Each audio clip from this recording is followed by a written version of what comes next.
मधु और उसका पति सुंदर सबसे मंडी में साफ सफाई का काम किया करते थे, जिसके बाद वह कुछ मेहनत मजदूरी कर कर अपना पेट पाल कर खर्चा निकाल लिया करते थे। मधु 3 महीने से गर्भवती थी। एक दिन दोनों पति पत्नी शाम को काम से घर लौट रहे होते हैं। तभी मधु कहती है, सुनिए जी, सारी उम्र ऐसे मजदूरी से तो हम दोनों का पेट नहीं भर पाएगा, और फिर अब हमें हमारे होने वाले बच्चे के लिए भी तो सोचना है। आखिर कब तक हम ऐसे ही करते रहेंगे? मैं तुम्हारी बात अच्छे से समझ रहा हूँ मधु। मैं जल्दी कुछ ऐसा काम करूँगा जिससे हम कुछ बचत कर पाएं। इतना कहकर दोनों पति पत्नी घर की तरफ जाने लगते हैं। पैदल चलते चलते दोनों रोड पार कर रहे होते हैं।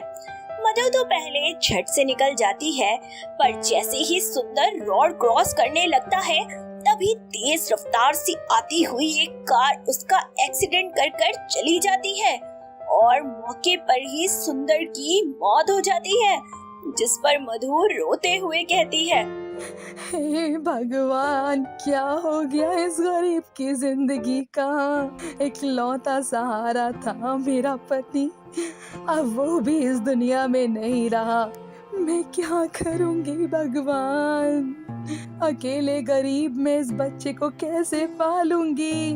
खुद को संभालते हुए मधु जैसे तैसे सुंदर का अंतिम संस्कार करती है और मंडी के काम से जो पैसे मिलते उससे अपना पेट भरने लगती है। ऐसे ही एक दिन मंडी में प्याज की बोली लग रही होती है। तभी एक सब्जी वाला, जिसका नाम किशन था, वह प्याजों की छटाई कर रहा होता है।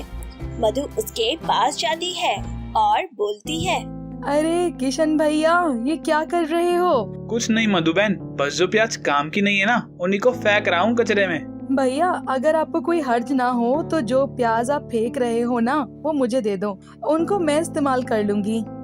पर बहन, ये आधे सड़े गले प्याज तुम्हारे किस काम के हैं? भैया, वो आपको अभी नहीं बता सकती, आप मुझे दे दो ना प्याज। हाँ ठीक है, ले जाओ, वैसे ही हमारे किसी काम के तो है नहीं। किशन के कहने पर मधु सारे जमा किए प्याज को एक पन्नी में भर लेती है और अपने साथ घर ले जाती है, जिसके बाद वह खराब हुए प्याजों में से बढ़िया हिस्सा निकाल कर अलग कर लेती है और बाकी के सड़े हुए प्याजों को घर के पास की कच्ची जमीन में बो देती है।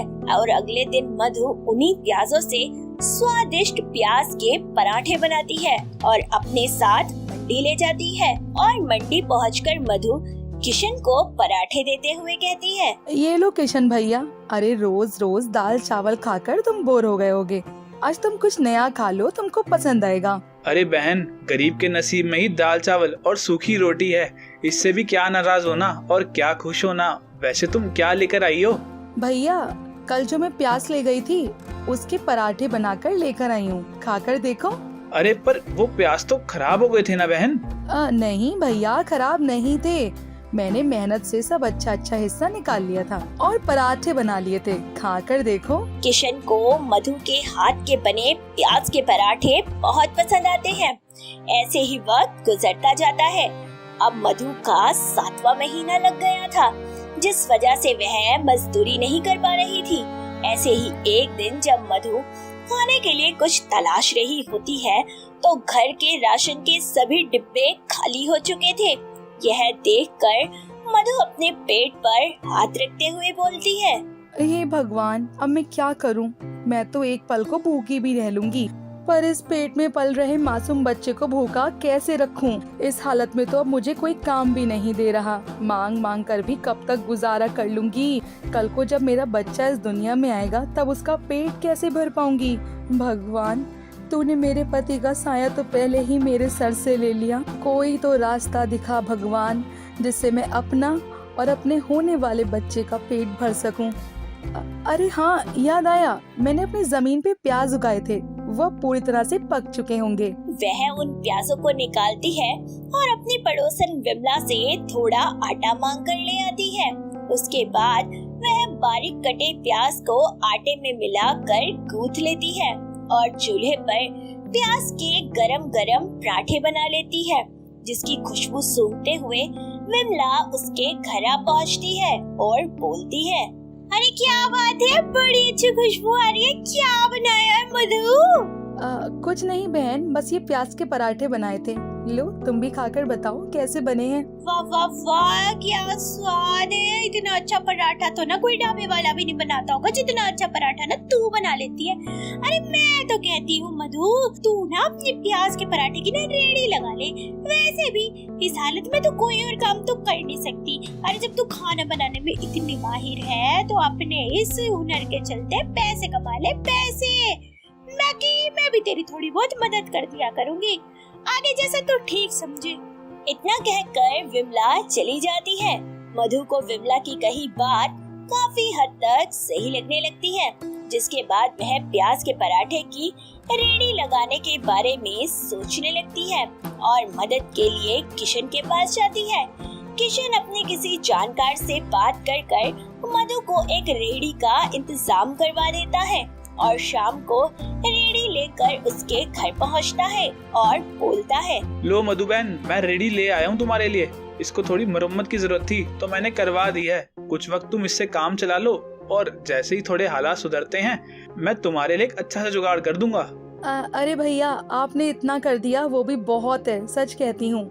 आपका ये एहसान जिंदगी भर नहीं भूलूंगी। अब बस भगवान से यही दुआ है कि जिस तरह मैंने कदम बढ़ाए हैं उसमें मुझे कामयाबी मिल जाए। किशन वहाँ से चला जाता है। मधु भी अपने प्याज के पराठे की रेडी तैयार करने लगती है। अगली सुबह वह पूरी तैयारी के साथ बाजार पहुँचती है और जोर जोर से आवाज लगाकर सभी को पराठे खाने के लिए बुलाने लगती है। अरे पराठे खा लो, प्याज के गरम गरम देसी घी वाले। अरे खा लो रे खा लो मधु के स्पेशल पराठे। हे भगवान, कोई भी ग्राहक नहीं आ रहा है, क्या करूं? और करूं तो क्या करूं? अगर ऐसा चलता रहा तो मैं अपने होने वाले बच्चे का पेट कैसे भरूंगी, अपना पेट कैसे भरूंगी, उसे एक अच्छी जिंदगी कैसे दे पाऊंगी? लगता है लोगों को लुभाने के लिए मुझे कोई और चीज लगानी पड़ेगी जिससे लोगों के मुंह तक एक बार मेरे प्याज के पराठे का स्वाद पहुंच जाए। इतना सोचकर मधु जोर शोर से सभी को चिल्ला कर फ्री में पराठे ट्राई करने का ऑफर देती है।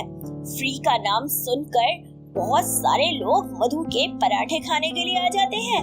लोगों को उसके प्याज के पराठे बहुत अच्छे लगते हैं, जिसके बाद अगले दिन से जैसे ही मधु रेडी लेकर आती तो लोग उसके पराठे खाने के लिए उसके इंतजार में पहले से ही बैठे होते थे। मधु बारी बारी करके अपने सभी ग्राहकों को गर्मा गर्म प्याज के पराठे देती है। अब मधु के पास कुछ पैसे आ गए थे जिनको वो भगवान के आगे मंदिर में रखते हुए बोलती है, हे भगवान, तेरी कृपा से और कुछ अच्छे लोगों की मदद से आज मैंने इतने सारे पैसे कमाए हैं। भगवान, आपने मेरी मदद करी, उसका बहुत बहुत शुक्रिया। अब आप देखना कि गरीब पराठे वाली कैसे एक बड़ा नाम कमाती है और अपने बच्चे को भी एक अच्छी जिंदगी देती है। देखते ही देखते मधु का 9वां महीना आ जाता है। धीरे धीरे मधु का छोटा सा स्टॉल एक छोटे से प्यारे ढाबे में बदल जाता है। इसी बीच मधु एक प्यारी सी बेटी को जन्म देती है। अब मधु ढाबा संभालने के साथ साथ अपनी बच्ची की देखरेख भी किया करती थी और देखते ही देखते वह सभी लोगों में गरीब प्याज के पराठे वाली के नाम से मशहूर हो जाती है। तो दोस्तों, कैसी लगी आपको हमारी ये खाने पीने वाली नई स्टोरी? हमें कमेंट कर जरूर बताएं।